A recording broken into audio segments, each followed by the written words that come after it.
Approfittiamo di questi giorni di pausa per raccontarvi le bellezze del parco e in particolar modo il mondo dei carpini. Siamo qui con Alice Garbi, nostra responsabile incoming e guida del parco.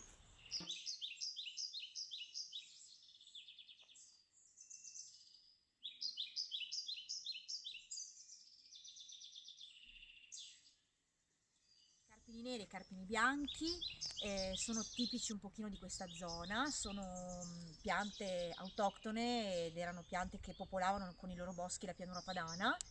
Il carpino nero si contraddistingue perché ha questa corteccia, vedete, a placche, a scaglie, è molto scuro e studiando per le passeggiate all'interno del giardino a me è piaciuto molto questo albero.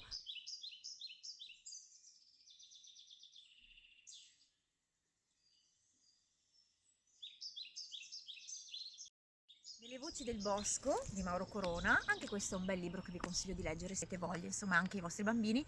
E Mauro Corona parla del carpino nero come il duro tra i duri, quindi è un albero che cresce in terreni poveri, cresce a stento, cresce lento, cresce contorto, però la sua brace è durevole e quindi se avete del legno di carpino nero potete accendere, lasciare andare la brace, che la brace continua a scaldarvi per tempo e tempo e tempo.